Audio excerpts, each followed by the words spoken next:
Tayo po naman ay dadako na sa huling yugto natin po gawain, ang napakalagang bahagi, minamahal na ating po gawain, ang pakikinig ng salita ng Diyos. Tayong po lahat ay tumayo, minamahal, bilang paggalang salita ng Diyos, dadalhin po sa atin na ating beloved ordained preacher, Brother Boy Kaluya.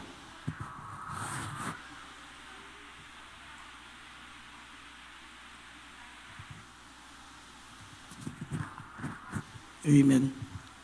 Amen. Isang malakas na palakpak muna sa ating pinakamamahal na Panginoon. God bless us sa ating beloved preacher, Brother Greg. Magandang hapon po, mga mahal. Manalangin muna tayo bago tayo dadako sa mapapakinggan po natin mga banal na salita ng ating pinakamamahal na Panginoon. Opo, dakilat mapagpala po naming Ama, Diyos na makapangyarihan sa lahat. Sa pangalan ng aming pinakamamahal na Panginoong Jesucristo, kami po pinagpupuri. Nagpapasalamat po kami sa muling pagkakataon, gintong pagkakataon muli, pinagkalubos sa amin. Binigyan mo kami ng dakilang pribileyo na mapaglingkuran ka namin, mala Panginoon. Salamat po Diyos sa pagilis mo sa aming kalagitnaan. Salamat po mala Panginoon sa mga kapatiran po namin, kasama po namin sa pagsamba sa araw na ito. At minsan pa sa mga salita mo, patuloy kang mangusap sa bawat sa amin. Mala Panginoon, pagpalain mo po yung mga salita, patuloy mo kaming hubugin, mala Panginoon, halilinisin sa pamagitan ng mga salita mo. Maunawaan namin ang lahat ng mga salita mo, ang aming napapakinggan kayo po maglagay ng mga salita mo sa aking bibig. Sa ganang aking lapo kong magagawa at aming sinasuwain lahat ng gawa ng kalaban. Demons of unbelief and doubts, demons of hindrances, we bind up our darkness in Jesus' name. Amen and amen. Praise the Lord. Everybody shout, praise the Lord. At mga minamahal, habang inihanda po natin ang ating mga pambungad na talata dito sa 2 Corinthians 5:19 and 20. Ako po yung nagpapaabot din po, mga minamahal, ng pagbati muna sa lahat ng mga minamahal, ang mga anak ng Diyos, sa lahat ng mga kapatiran po natin kasama natin sa banal na gawain sa hapong ito.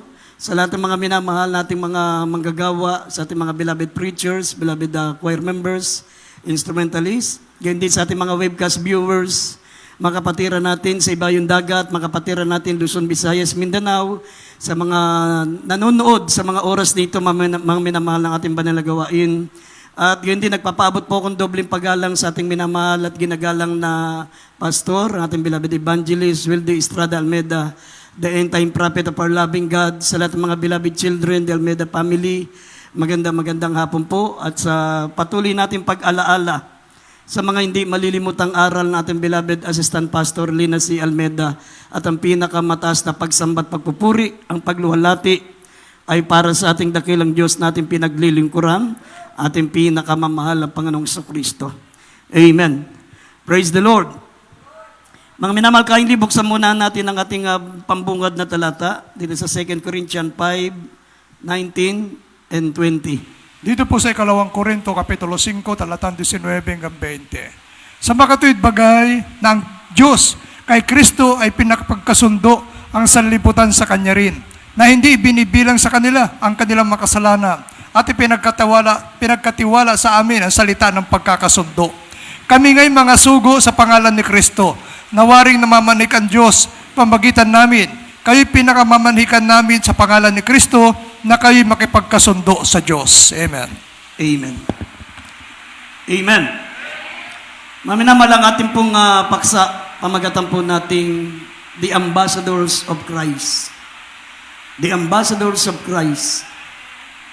Sinabi ng verse 20, mga minamahal, now, then we are ambassadors for Christ, as though God did beseech you by us. We pray you in Christ, instead be ye reconciled to God. We are ambassadors of Christ. Amen.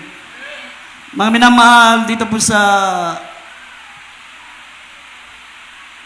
dictionary, ang ibig sabihin ng ambassador, sabi rito, unauthorized representative or messenger.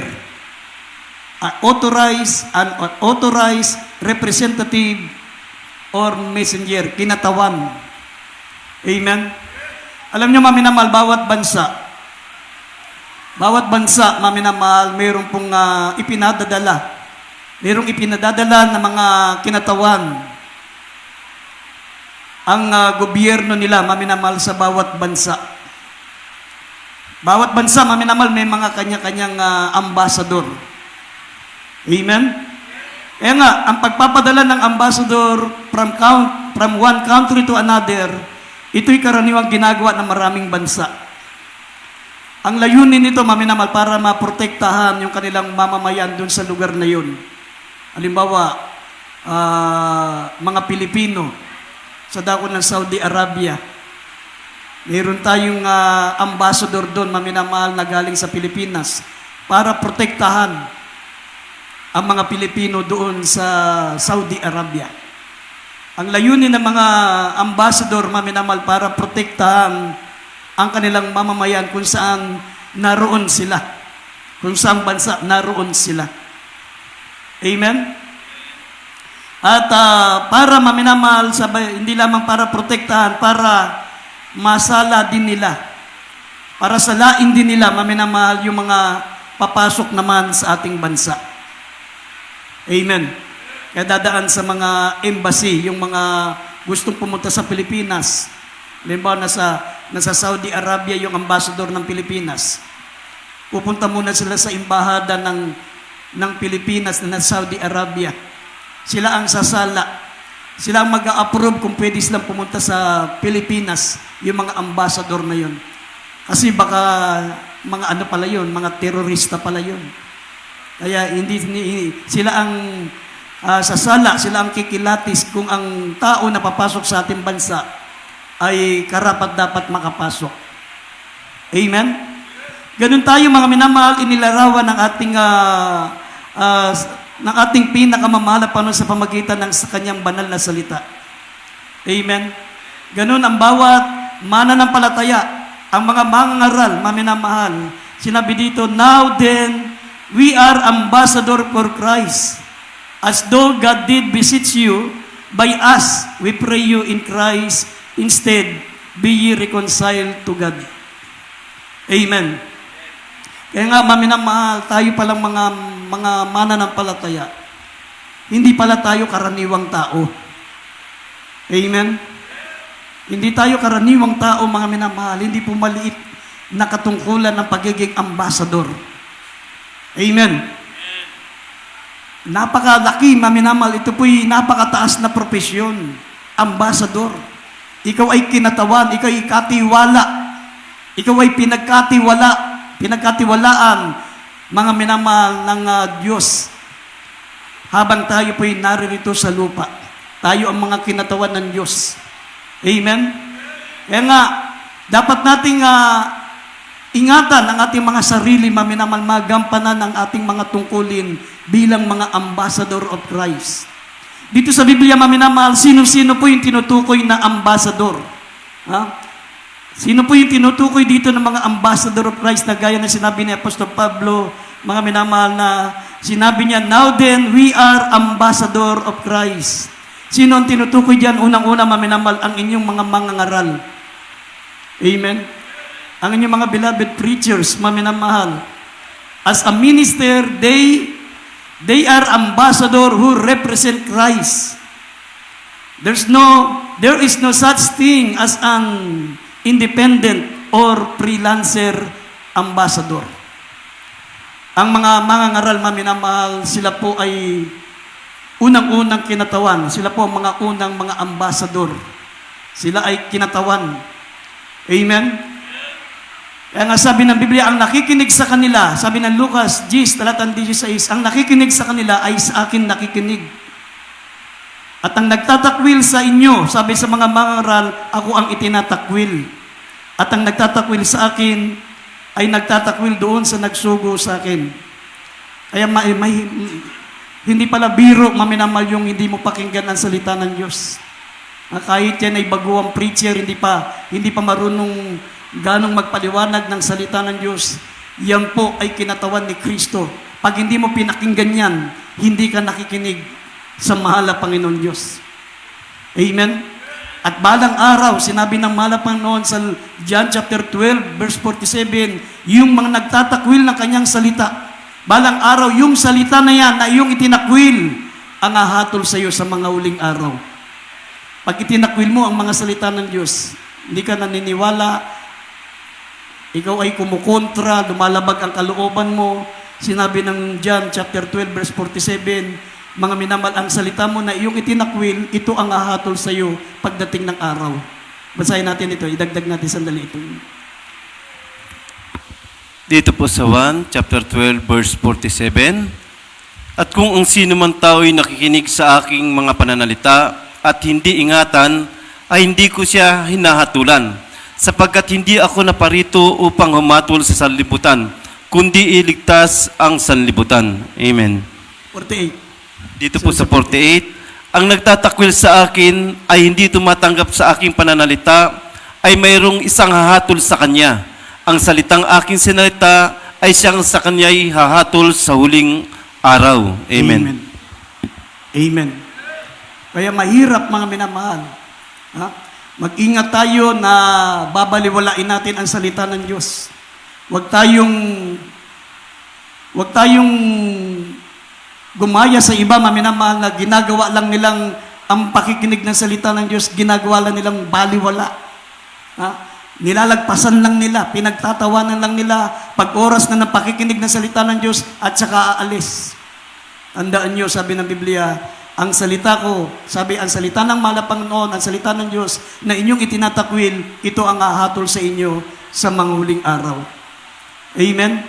Sinabi ng banal ang salatan, mga minamahal, makita nyo, sabi ng Biblia, as an ambassador who represent Christ, there is no such thing as an independent or freelancer. Ang mga tunay na ambassador, mga minamahal, yan po ay hindi pwedeng maging independent. Hindi pwedeng maging freelancer. Siya ay nakapokus dapat sa paglilingkod kay Kristo. Siya ay nakapokus sa pangangaral. Kaya yung mga pastor, mga minamahal, na may mga trabaho, may mga negosyo, hindi totoong mangangaral yan. Ang daming mga pastor, may negosyo, may mga trabaho. Pastime lang nila yung pangangaral. Pero dito po, mga minamahal, karamihan ng mga ngaral dito po sa ating banal na gawain, sa ating ministeryo, wala po ritong negosyante. Wala po ritong nagtatrabaho. Lahat ng mga preacher dito nakapokus sa pangangaral. Nakapokus, mga minamahal, sa paglilingkod sa Diyos. Kahit walang sweldo, kahit wala silang salary, mga minamahal, tumatanggap lang kami, blessing. Blessing. At ang blessing na yan, tamang-tama lang pangkape sa buong maghapon. Amen? Kaya nga, ang tunay na ambassador, mga minamahal, sabi ng Biblia, hindi siya pwedeng maging independent at hindi siya pwedeng maging freelancer. Na kung anong gusto niya, maghanap buhay siya, magnegosyo siya, gumawa siya ng paraan para kumita, hindi po pwede. Dahil sinabi ng, kung idadagdag natin ng unang Korinto, 9, talatang 11, at 13-14. Basahin natin yung tala, idagdag natin sandali. Unang Korinto, Kapitulo 9, talatang 13. 11, tapos talo ng 13 at 14. Dito po sa unang Korinto Kapitulo 9, talatang 14, 11, talon ng 13 hanggang 14. Kung ipinagasik namin kayo ng mga bagay na ayon sa Espiritu, malaking bagay-baga na aming anihin ang inyong mga bagay na ayon sa laman, dito po sa 14.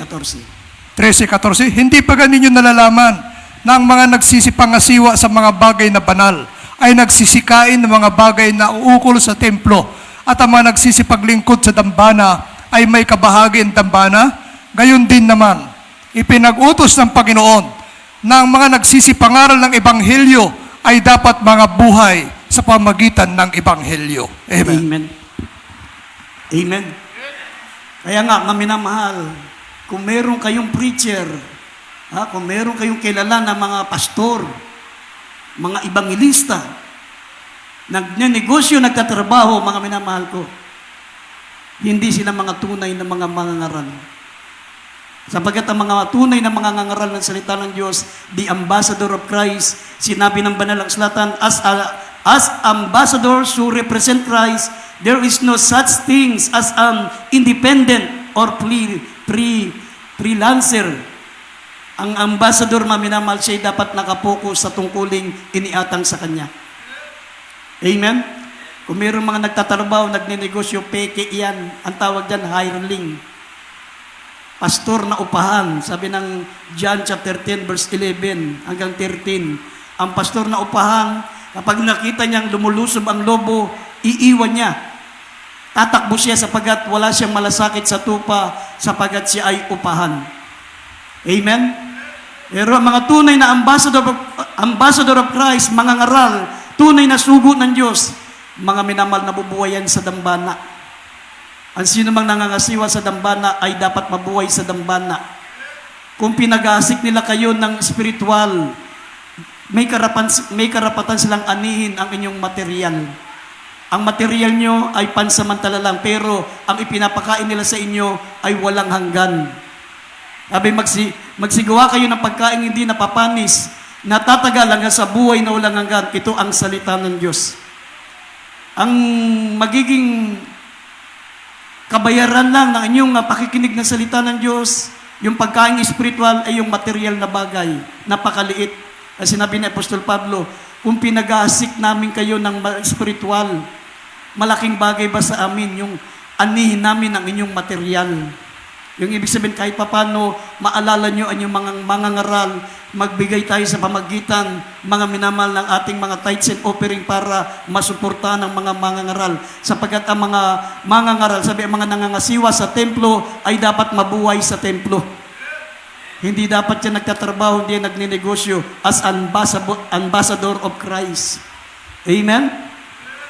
At alam nyo, maminamahal, gaano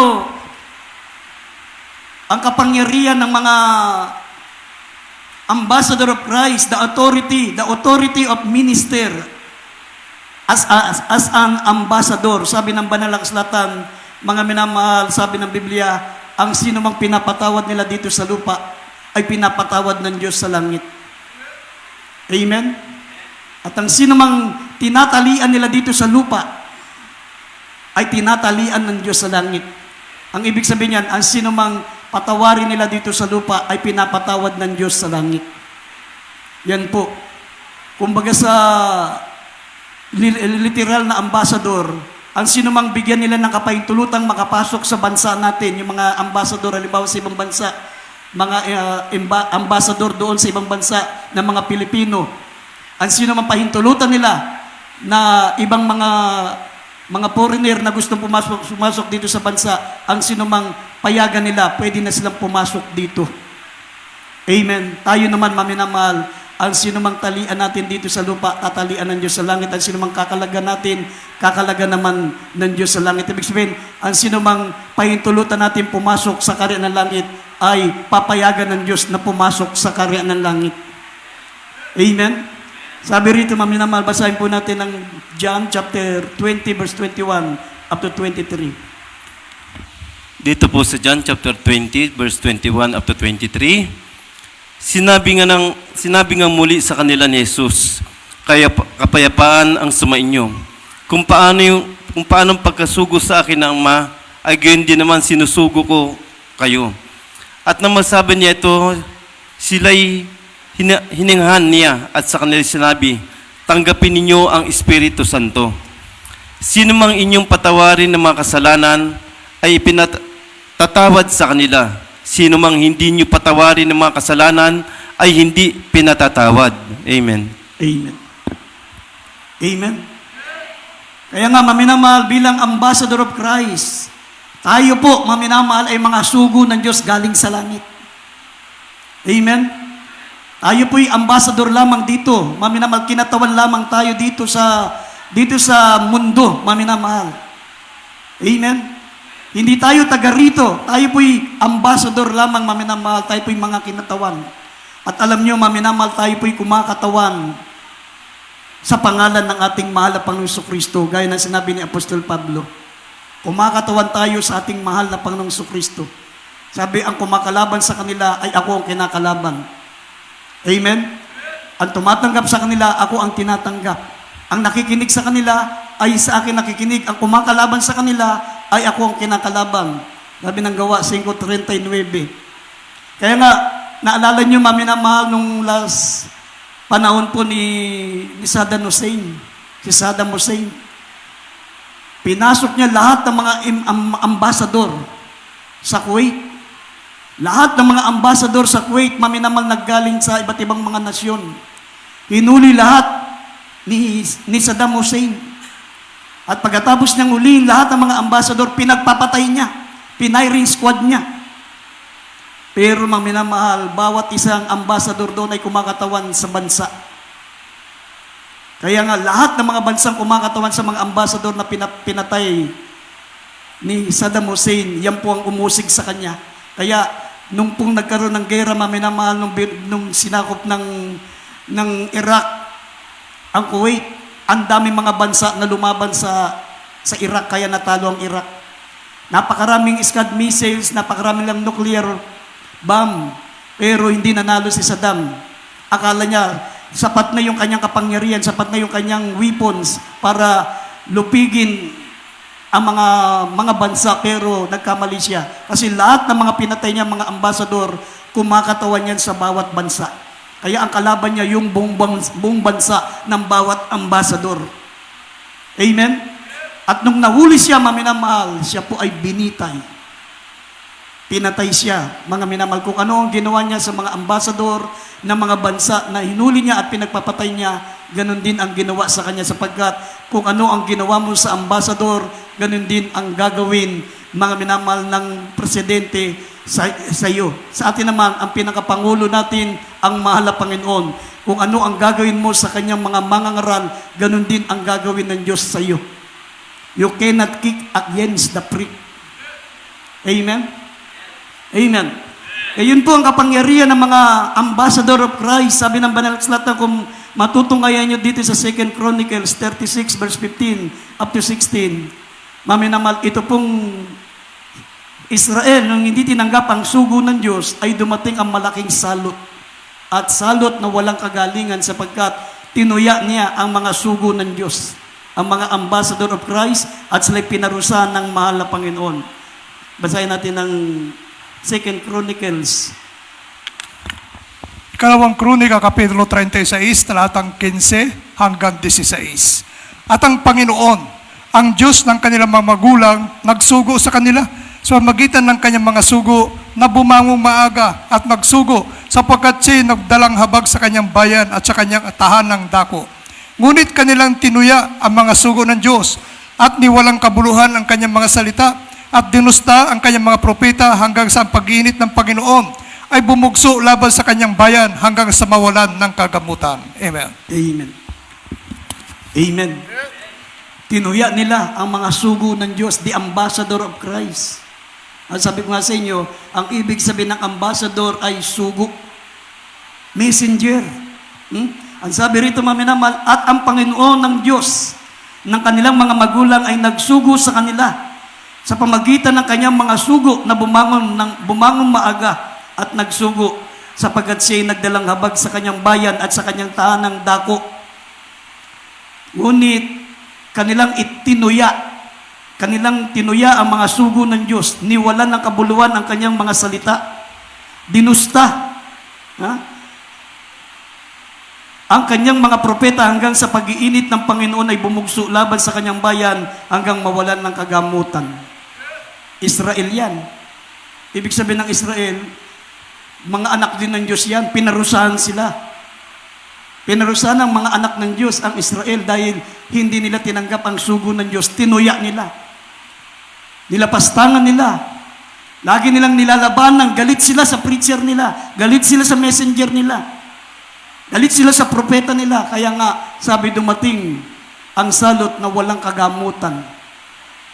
Amen? Alam niyo, mga minamahal, naalala ko yung naka-duty kami dyan sa Tumawini. Yung kinuwento ko sa inyo, pinasok kami ng mga lasing.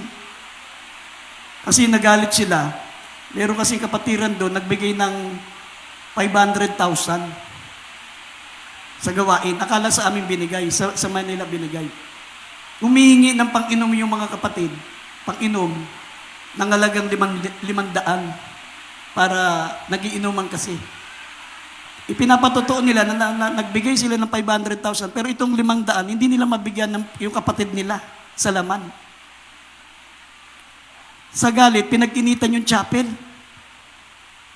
Pinagsisira, hinahanap kami, may mga dalang itak, pupugutan kami ng ulo, papatayin kami. Samantalang, ang kasama ko lang dun, ako, beloved wife ko, tapos si Jojoy, bata pa nun, mga 7 years old, tapos 2 worker lang na payat. Biro mo, nilusob kami, limang may mga itak. Pero, hindi kami nakita, iningatan kami ng ating pinakamamahal na Panginoon. Nung hindi nila kan makita, pinagsisira nila yung mga gamit natin, mga instrumento, pinagtataga nila yung mga yung refrigerator, binalibag nila, tapos pinagtataga nila yung mga speaker. Alam niyo, dumating na salot, mga minamahal, yun ang isa sa pinakamayaman yung lugar, yung pamilya na yun, doon sa lugar na yun, pinakamayaman sila. Ang unang nangyari diyan, mga minamahal, sunod-sunod na salot. Dati umaani sila ng daan-daang kabang bigas. Palay, umaani sila. Ang laki ng lupain nila. Sunod-sunod nung dumating ang malalakas na bagyo, wala silang inaani, nalugi.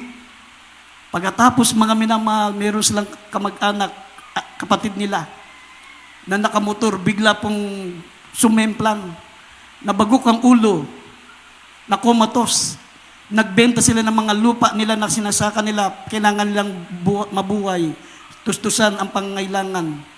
Nagbenta sila ng mga lupa, nagbenta sila ng mga sasakyan nila para mabuhay yung kanilang kapatid.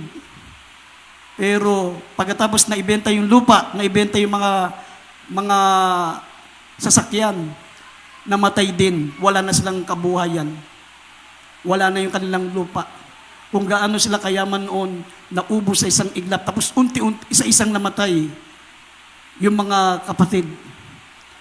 Naalala ko yun, nawala na sa isip ko. Kasi hindi ko na iniintindi yun, kasi nalilipat-lipat ako sa ibang lugar.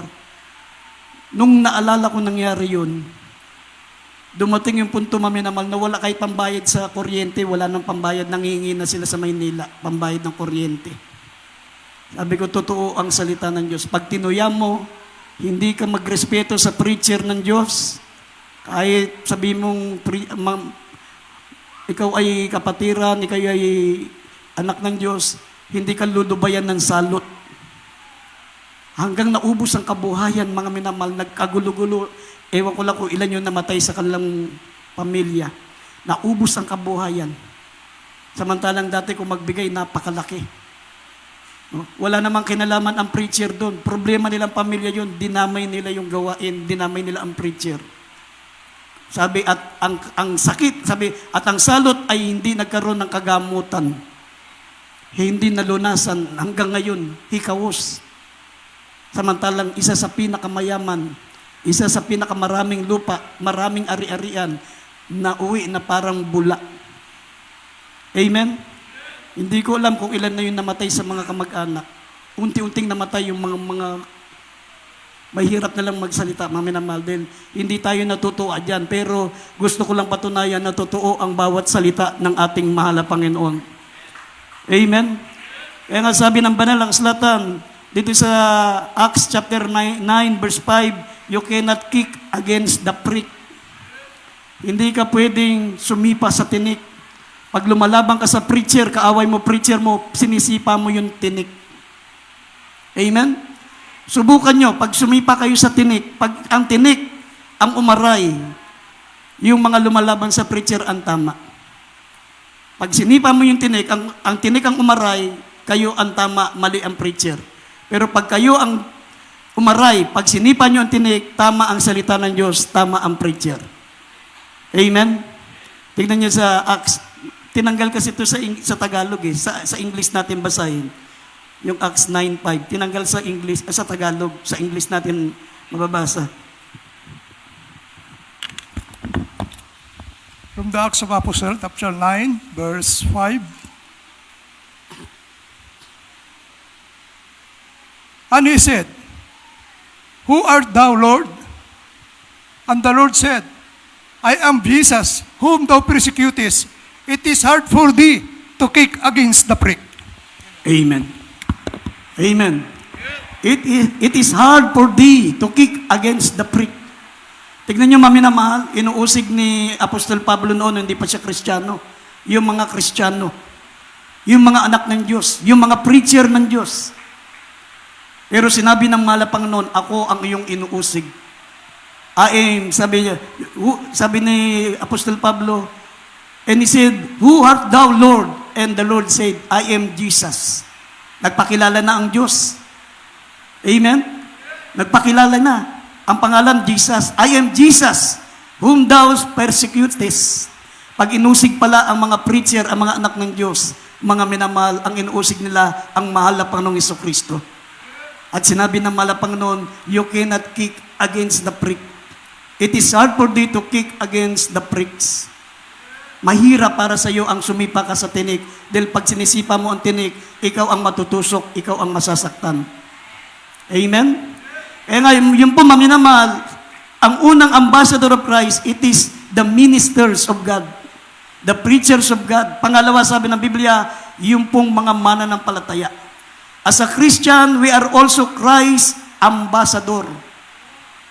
Tayo pong mga mananampalataya, ang pangalawang mga kinatawan ng ating mahal na Panginoong Kristo.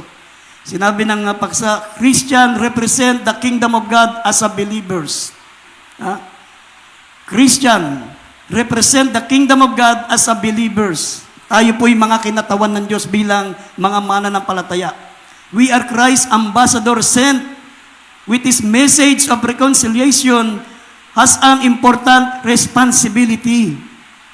Yan po isa sa responsibilidad natin, maminamal na sabi, bilang kinatawan ni Kristo, sabi, sa pamagitan natin ay makipagkasundo ang mga taong wala pa kay Kristo, sa pamagitan natin, papagkasunduin natin ang Diyos at ang mga makasanlibutan, ang mga hindi Kristiyano. Tayo ang pinakamaging bridge. Amen?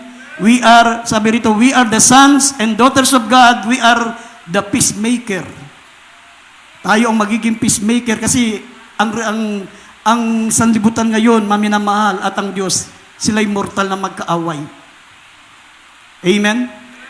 Magkaaway, sabi ng Biblia, sa Roma 5, talatang 10, dahil sa kasalanan, kaaway ng mundo ang Diyos. Kaya walang tigil ang epidemya, walang tigil ang salot, walang tigil, maminamahal, ang kalamidad, may mga bagyo, may mga lindol, may mga volcanic eruption, may mga kaguluhan sa iba't ibang bansa, may mga gera, sapagkat mortal na kaaway ng Diyos ang tao. Amen? Pero tayo bilang mga kinatawan ni Kristo, sabi ng Biblia, we are the sons and daughters of God. As an ambassador of Christ, we are the peacemaker. Sabi ng Mateo Kapitulo 5, talatang 9, at italo natin dito sa 13 hanggang 16, ito ang ating responsibilidad. We have 3 responsibilities. Meron tayong responsibilidad sa makasalanan at sa ating Diyos. Basahin po natin. Dito po sa Mateo chapter 9, 13 up to 16, sabi po, mapapalad ang mga pagpayapa sapagkat sila'y tatawaging anak ng Diyos. Dito po sa 13, kayo ang asin ng lupa, ngunit kung ang asin ay tumabang, ay ano ang ipangpapaalat? Wala nang ano pa mang kabuluhan, kundi upang itapon sa labas at yurakan ng mga tao. Kayo ang ilaw ng sanlibutan, ang isang bayan na natatayo sa ibabaw ng isang bundok ay hindi maitatago. Hindi rin nga paniningasan ang isang ilawan at inilalagay sa ilalim ng isang takalan, kundi sa talagang lalagyan ng ilaw. At lumiliwanag sa lahat na nasa bahay. Lumiwanag na gayon ang iyong ilaw sa harap ng mga tao, upang makita nila ang inyong mabubuting gawa at kanilang luwalhatiin ang iyong Ama na nasa langit. Amen. Amen. Amen. Bilang ambassador of Christ, dapat tayo po, mga minamahal, ay maging daan ng pakikipagkasundo. Dapat maging peacemaker tayo, mga minamahal, huwag tayong troublemaker. Ang troublemaker lang si Satanas yan. Kapag troublemaker ka, anak ka ni Satanas. Amen? Kasi ang mga tunay na anak ng Diyos, sila po ay peacemaker. Blessed are the peacemaker, for they shall call the children of God. Amen? Bilang mga peacemaker, maminamahal, dapat pinagkakasundo natin ang mga taong makasanlibutan na hindi pa nakakakilala sa Diyos, sa ating mahal na Panginoon Diyos. Tayo ang pinakatulay ilalapit natin ang mga taong makasalanan kasi hanggat hindi nakipagkakasundo ang tao sa Diyos, mananatiling mortal siyang kaaway ng Diyos. Hindi siya makakaiwas sa epidemya, hindi matatapos ang kalamidad, hindi matatapos ang mga lindol, hindi matatapos, hindi mauubos ang mga malalakas na bagyo. Kasi ganti ng Diyos yun. Ha? Yun ay parusa ng Diyos dahil ang tao'y kumakalaban sa Diyos. Pero bilang mga anak ng Diyos, dapat tayo ang maging daan ng tinatawag na reconciliation. Sinabi rito, reconciling the world unto Himself. Papagkasunduin natin ang sanlibutan kay Kristo rin. Sabi ng 2 Corinthians chapter 5, verse 18, kung mababasa natin dyan hanggang 19, ay hindi pa kayo basa na, hanggang 20 na, hanggang 20. Dito po sa 2 Korinto, Kapitulo 5, ang talata po ay 17 hanggang 18. 18 po. 18 hanggang 19. Hanggang 20. Hanggang 20. Natapot ang lahat ng mga bagay ay pawang sa Diyos, na pinakipagkasundo tayo sa Kanya rin, sa pamamagitan ni Kristo, at ibinigay sa amin ang ministeryo sa pagkakasundo. Sa mga katuwid bagay, na ang Diyos kay Kristo ay pinakipagkasundo ang sanlibutan sa Kanya rin, na hindi binibilang sa kanila ang kanilang makasalanan, at ipinagkatiwala sa amin ang salita ng pagkakasundo. 20. 20 kami nga'y mga sugo sa pangalan ni Kristo, nawaring namamanhik ang Diyos pamagitan namin. Kayo'y pinamamanhikan namin sa pangalan ni Kristo na kayo'y makipagkasundo sa Diyos. Amen. Amen. Sabi ng verse 19 na sa pamagitan natin ay pagpapagkasunduin natin ang makasanlibutan, ang makasalanan at sa ating mahal na Diyos. Ipinagkatiwala sa amin ang salita ng pakikipagkasundo. Sa atin ipinagkatiwala bilang ambassador of Christ, ipinagkatiwala sa atin ng Diyos ang salita ng pakikipagkasundo. Yung mga taong makasalanan, ipagkasundo natin sa Diyos. Mortal na magkaaway ang sanlibutan at ang Diyos. Walang laban ang tao sa Diyos. Amen? Kaya hanggat hindi makikipagkasundo ang tao sa Diyos, hindi mawawala ang malalakas na lindol. At tunayan, hindi pa dumarating yung big one. Hindi pa dumarating yan. Nakalimutan na ng tao yung big one dati. Araw-araw meron tinatawag na earthquake drill. Pero nung lumipas na, hindi na kasi yumayanig yung lupa, nakalimutan na. Biglang darating yan. Talagang yung big one, makita nyo kung gaano kalakas. Yan ay puot ng Diyos. Nasa Bible. Sabi ng Psalms 18 verse 7, yan ay puot ng Diyos. Mayayanig ang lupa dahil sa galit ng Diyos. Yung malalakas na bagyo. Sabi ng Jeremias, Kapitulo 25, talatang 31 hanggang 33, ito'y galit ng Diyos, ang mga malalakas na bagyo. Sabi, ang mga tao'y hindi na mapaglalamayan. Dadamputin na lang sila sa lupa. Hindi na sila iiyakan, hindi na sila mapapaglamayan. Maminamahal. Doon na sila maililibing sa lupa dahil magpapadala ang Diyos ng mga malalakas na bagyo mula sa kabilang dulo hanggang sa kabilang dulo at maraming mamamatay, sabi ng Biblia. Hindi na maililibing ang mga tao, sabi ng Jeremias 25 verse 32 up to 33. Ang mapapatay ng Panginoon sa araw na iyon ay magiging mula sa isang dulo ng lupa hanggang sa kabilang dulo ng lupa at hindi na sila matataguyan o ililibing man. Sila'y magiging dumi sa ibabaw ng lupa sa 32. Pakibalik sa 32. Ganito sabi ng Panginoon ng mga hukbo, narito kasamaan ng mangyayari bansa at bansa at malalakas na bagyo ang ibabangon ng Diyos mula sa kauli-uliyang bahagi ng lupa. Yan po ay galit ng Diyos dahil ang tao po ay kaaway ng Diyos. Pero tayo bilang ambassador of Christ, gamitin tayong instrumento ng Diyos para papagkasunduin ang makasalanan sa ating pinakamamahal na Panginoon Diyos. Ang kailangan lang natin gawin, ang responsibilidad natin, be a peacemaker. Huwag tayong maging troublemaker.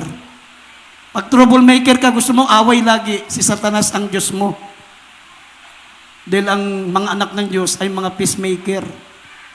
Amen? At pangalawa, maging asin ka ng lupa.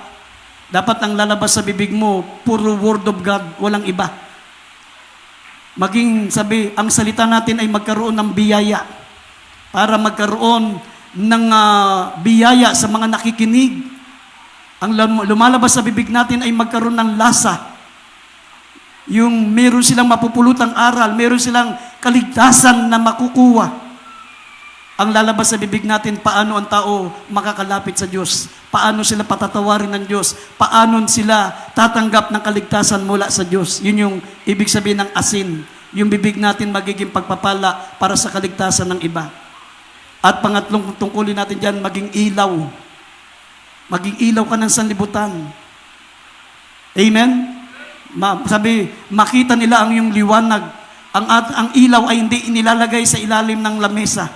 Ito inilalagay sa mataas. Mataas na bahagi ng bahay para pagliwanagin niya ang buong bahay. Ibig sabihin, tayong mga anak ng Diyos, hindi natin dapat itago ang ating mabubuting gawa. Ipaglandakan natin yan. Ipakita natin yan para makita tayo ng mga tao, mga minamahal, at sabi, sa pamagitan ng ating mabubuting gawa ay maluwalhati ang ating Ama na nasa langit. Amen? Pag nakita nila yan, yung dating, dati lagi itong nagmumura. Dati laging basagulero to Ang bait na ngayon. Makasama rin nga sa kanya. Ano kaya yung di sinamahan niya? Sabihin, pag nakita yung mabubuting bunga ng iyong paglilingkod sa Diyos, yung mabuting gawa, diyan magliliwanag ang ilaw mo at maluluwalhati nila ang ating Ama sa langit. Amen? Yun yung mabubuting gawa as a ambassador of Christ. At sabi, what are the nature of and work of ambassador of Christ? As ambassadors, we have purpose. Bilang mga ambassador ni Christ, ng ating mahal na Panginoon, meron tayong mga layunin. Amen? Ang layunin natin, maminamahal, hindi para mag-enjoy sa mundo. Amen? Ang layunin, bakit nandito tayo sa sanlibutan, mga minamahal, sabi ng Biblia, as ambassadors, we are always foreigner. Foreigner. Ang layunin natin ay gampanan natin ang ating tungkulin bilang ambassador, bilang anak ng Diyos. At isa sa tungkulin natin, katulad ng mga ambassador sa iba't ibang bansa, pagdating nila sa bansa na kung saan sila pinadala ng ating mahal na Pangulo, sila'y foreigner doon. Taga-ibang lupa sila. Sila yung mga Pilipino. Pagdating nila doon sa bansa na pinagdalan sa kanila, sila ay mga manlalakbay. Sila yung mga foreigner. Tayo rin. Dapat matanim sa isip natin na tayo po, ang sabi, tayo po'y heavenly citizens. Ang ating pagkamamayan ay makalangit. Hindi tayo taga rito sa mundo. Kahit saman tayo dalhin sa iba't ibang lupalop ng mundo, tandaan natin, we are foreigner. Alien tayo. Alien. Amen? Minsan niloloko tayo ng sanlibutan, ayan na yung mga alien. Doon sa Bicol, maminamahal, nung na-duty kami doon, sabi nila, ayan na yung mga alien, no? Praise the Lord, alien! Sabi namin, totoo. Lumabas sa bibig nyo, hindi kami taga rito. Alien kami, dahil taga langit kami. Pero, mga minamahal, may nagsabi sa amin, ayan na yung mga buwang agin. Sabi, nagiinuman. O, ayan na yung mga buwang agin, no? Sabi, inom. Ayan na, tignan mo yung tsura. Ayan, mga buwang agin, no? Mga losiyang, mga, akala mo, mga panahon panangapon yung mga suot. Pagkatapos sabihin namin, sa amin yung mga buwang agin daw kami, paglagpas namin yung dalawa nagiinuman, sila ang nabuwang, nagsaksakan. Nagsaksakan bigla. Sila ang nabuwang. Amen? Ganon ang galit ng Diyos, mga minamahal, sa mga lumalapastangan sa mga tunay na anak ng Diyos. Amen? At tandaan po natin, mga minamahal, sabi ng Biblia, as a ambassador of Christ, we always foreigner. Hindi tayo taga rito. Basahin natin ang banal na kasulatan, John 15, 18, and 19, dito sa Philippians 3:20, at mamaya 1 Pedro 2:11. Dito po sa Juan, Kapitulo 15, ang talata po ay 18 hanggang 19. Juan 15, 18 hanggang 19. Kung kayo'y kinapupuutan ng sanlibutan, ay inyong italastas na ako muna ang kinapupuutan bago kayo. Kung kayo'y taga-sanlibutan, ay iibigin ng sanlibutan ang kanyang sarili. Ngunit sapagkat kayo hindi taga-sanlibutan, kundi kayo hinirang ko sa sanlibutan, kayo napupuot sa inyo, kaya napupuot sa inyo ang sanlibutan. Amen. Pilipos 3:20. Filipos, kapitulo 3:20. 3:20. Sapagkat ang aking pagkamamayan ay nasa langit, mula doon ay hinihintay naman natin ang tagapagligtas, ang Panginoong Hesukristo. Amen. Amen. Amen. Tandaan niyo po yan, mga minamahal. Saan man kayong bansa naroroon, saan man tayong bayan naroroon, kayong mga minamahal namin, mga webcast viewers, mga kapatid natin sa abroad, huwag niyong isipin na tayo po, mga minamahal, ay taga rito. As a ambassador, sabi ng Biblia, we are always foreigner. Hindi tayo taga rito. Kahit dito sa Pilipinas, hindi tayo taga rito. Foreigner pa rin tayo. Amen? Sabi, tayo hindi taga sanlibutan. Sapagat kung kayo'y taga sanlibutan, iibigin kayo ng sanlibutan. Napupuot sa inyo ang sanlibutan sapagat hindi na kayo taga sanlibutan. Ang pagkamamayan natin ay makalangit. Buwat dito, hinihintay lang natin ang pagbabalik ng mahal na Panginoong Hesukristo. Amen? Sabi ng unang Pedro 2:11, basahin po natin, mga minamahal, sabi, katulad na nangingibang bayan, naglalakbay, magsipagpigil tayo sa lahat ng pita ng laman. Dito po sa 2 Pedro, chapter 2, Unang verse... Pedro. First Unang- Peter. 1 Peter, chapter 1, verse 17. Hindi, 2:11 muna. 2:11 ah. 2:11 po. Samantalang ang mga anghel, bagamat Hallelujah. Ayan o, basahin mo nilang Brad yung nasa TV. Yan, basahin. mga minamahal, ipinamamanig ko sa inyong tulad sa mga nangingibang bayan at nagsisipaglakbay, na kayo magsipagpigil sa mamasamang pita ng laman na nakipaglaban sa kaluluwa. Amen. Nakuha mo, brother. Ayan na, nasa TV na. Mga minamahal, ipinamamanig ko sa inyo, tulad ng mga nangingibang bayan, ay na nagsisipaglakbay, kayo'y magsipagpigil sa lahat ng mga samampita ng laman na nakipaglaban sa kaluluwa. Amen? Tayo po, mga minamahal, ay lumagay bilang mga manlalakbay, transient, travelers. Tayo po alien, hindi tayo taga rito, mga minamahal. Isang dakilang pribileyo para malaman natin, mga minamahal, na hindi tayo taga mundo, tayo taga langit. Kasi pag hindi ka taga langit, ikaw ay taga impyerno. Amen? Anong pipili mo, taga impyerno o taga langit?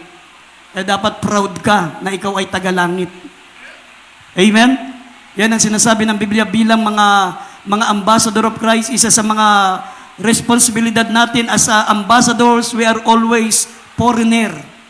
Malibot mo man ang buong mundo, makarating ka man sa iba't ibang lupalop ng mundo, you always foreigner. Amen. Kahit dito sa Pilipinas, foreigner pa rin tayo sapagkat hindi tayo taga rito, tayo mga minamahal ay makalangit. Tagalangit. Amen? Ang sabi, as ambassadors, we are limited contract. Limitado lang ang kontrata natin. Ang mga ambassador, maminamahal, hindi yan forever ambassador. Meron yan limited contract. Pwedeng 3 years, pwedeng 6 years, pero pinakamatagal na yung 6 years. Pero yung iba hindi tumatagal ng 6 years. Pinakamatagal na 3 years, pwede silang palitan doon. As ambassadors, we are limited contract. Kaya darating ang araw, uuwi tayo. Kasi may kontrata lang tayo dito. Talagang uuwi tayo sa tunay na bahay natin sa langit. Ay huwag kang magtatampo kung ang iyong mahal sa buhay, kinuha na ng mahal na Panginoon. Kasi as ambassadors, we are limited contract. Tapos na yung kontrata nila sa mundo, kaya kinuha na sila ng mahal na Panginoon. Dinala na sa langit. Amen? Tapos iiyak-iyak ka, samantalang mas mapalad siya sa iyo. Amen? Kasi siya nasa langit na dito. Ang dami pa natin pagsubok na dadaanin.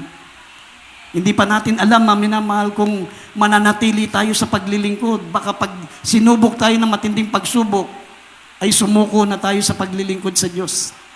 Amen?